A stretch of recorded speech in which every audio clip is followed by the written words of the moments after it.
नमस्कार, मैं हूं साक्षी मंगल। साल 1965 की शाम घड़ी में 7:30 बज रही थी।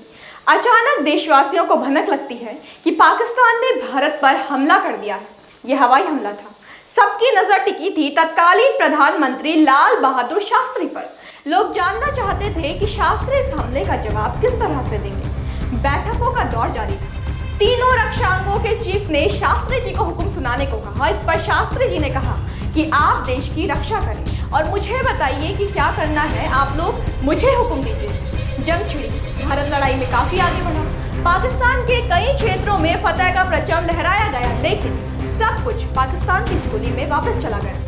दरअसल 1966 में सोवियत की मध्यस्थता में देश के तत्कालीन पीएम लाल बहादुर शास्त्री और पाकिस्तानी पीएम अयूब खान ने ताशकंद में एक समझौता कर दिया, जिसके तहत दोनों देशों को एक दूसरे से जीते हुए क्षेत्र वापस करने थे। फैसला लेना आसान नहीं था। शास्त्री जानते थे कि देश इसे कबूल नहीं करेगा और उनकी आलोचना निश्चित है, लेकिन उन्होंने हस्ताक्षर किए। वो तैयार थे जवाब देने के लिए, लेकिन जवाब कभी दे नहीं सके, क्योंकि इसके बाद भारत वो नहीं उनका शव लौटा। असल में समझौते पर हस्ताक्षर करने के कुछ ही देर बाद शास्त्री की मौत हो गई। आधिकारिक तौर पर मौत की वजह हार्ट अटैक बताई गई, लेकिन घटनाक्रम को परखने वालों ने इसे संदिग्ध करार दिया। कई सवाल उठे, लेकिन जब जब जवाब तलाशने गए तब युक्ति और पेचीदा हो गई। ऐसा इसलिए क्योंकि शास्त्री जी की मृत्यु के संबंध में 5 अहम सवाल आगे आकर खड़े हो गए, जो देवभूमि इनसाइडर पूछेगा आज उनके जन्मदिन के मौके पर। पहला, कहे अनुसार अगर लाल बहादुर शास्त्री की मौत की जांच के लिए राजनारायण कमेटी गठित की गई थी, तो ऐसा क्यों है कि संसद में इस जांच से जुड़े कोई दस्तावेज, किसी तरह के रिकॉर्ड मौजूद नहीं है। दूसरा, क्यों कहा था शास्त्री जी की पत्नी ने कि जब उनका शव भारत लाया गया तो वो नीला पड़ चुका था।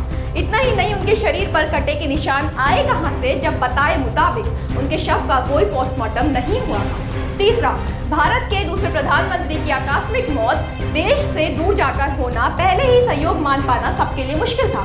ऐसे में उनकी मौत से जुड़े 2 गवाह डॉक्टर RN चुग और नौकर रामनाथ, जिन्हें 1977 में संसदीय समिति के सामने गवाही देनी थी, इन दोनों के ही साथ अचानक हादसा हो जाना क्या कुछ अजीब नहीं था?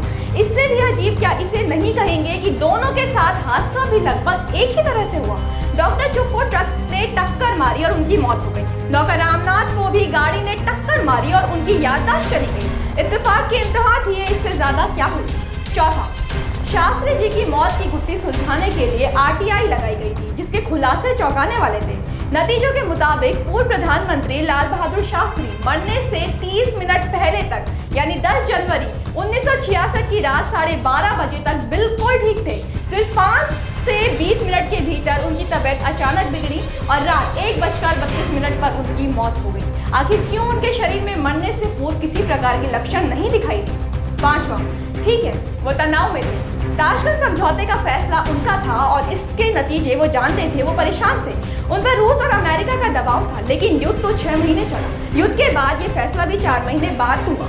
तो ये अचरज की बात नहीं तो क्या है कि जिस व्यक्ति ने पाकिस्तान को लोहे के चने चबवा दिए, देश को जय जवान जय किसान जैसा नारा दिया, उस व्यक्ति की मृत्यु हुई भी तो एक हस्ताक्षर करने के ठीक 12 घंटे बाद। क्यों उससे पहले नहीं?